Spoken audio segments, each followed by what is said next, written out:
क्या खौफ पाले हुए हैं। ये देख रहा हूँ कि मुझसे ज्यादा तुम क्यों कंसर्न हो इस मैटर। क्या कर रहा? तुम्हारे बच्चे को नहीं ले जा सकते? हमारा प्यार इसके लिए बहुत जरूरी। मेरी माँ की कमी नहीं महसूस होनी थी। दोस्तों ड्रामा सीरियल कभी मैं कभी तुम, जिसमें आप लोग देखने वाले हैं, ये ड्रामा बहुत ही इंटरेस्टिंग बन चुका है।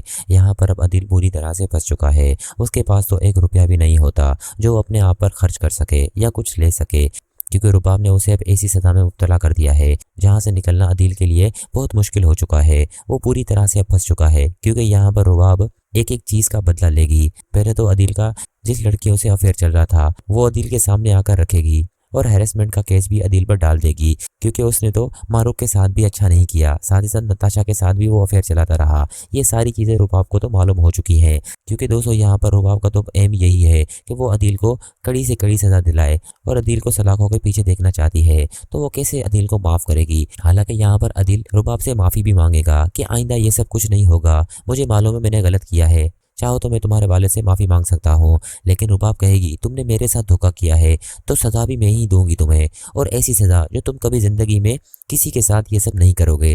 दोस्तों यहाँ पर अदिल तो हैरानी रह जाता है, उसके पाँव तले ज़मीन खिसक जाएगी जब ये सारी बातें वो सुनेगा, और रुबाब को इस लहजे से वो देखेगा तो हैरानी रह जाएगा, क्योंकि वो अपने कंपनी के एम्प्लॉय से भी बात करता है कि मैंने रुबाब का ये लहजा कभी नहीं देखा।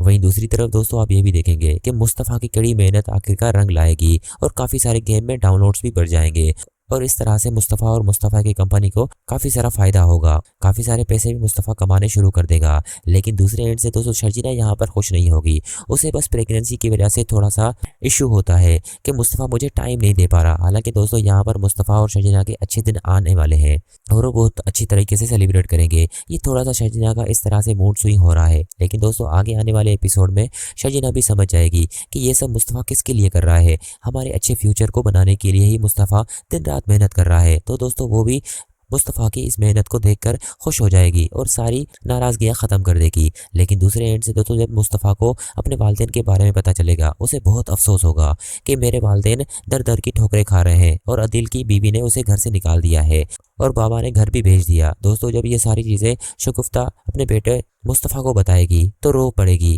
क्योंकि उन्हें पता है कि हम किस बेटे से बात कर रहे हैं, जिस बेटे को हमने घर से निकाल दिया और चोरी का इल्ज़ाम लगाकर और गमज़दा कर दिया। जो चीज़ें मुस्तफ़ा ने की ही नहीं थी उसका इल्ज़ाम मुस्तफ़ा घर से लेकर निकला था। लेकिन यहाँ पर मुस्तफ़ा के वालिदैन को तो अब पछतावा हो चुका है कि हमने अदील का साथ देकर मुस्तफ़ा को खो दिया, लेकिन वही बेटा आकर आज हमारे पैरों में आकर बैठा हुआ है और मदद के लिए हम उसे पुकार रहे हैं और वो पीछे नहीं हटा। दोस्तों यहाँ पर मुस्तफ़ा तो अपने घर वालों को अपने घर में पनाह देगा और कहेगा कि बाबा आपने जो भी मेरे लिए किया वो मैं कभी नहीं भूल सकता, लेकिन मेरे दिल में आपके लिए कोई नाराज़गी नहीं है।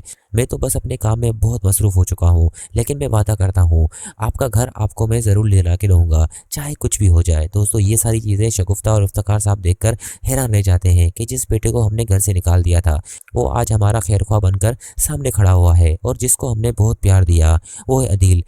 उसने तो हमारी फिक्र ही नहीं की और अपने बारे में सोचा बस।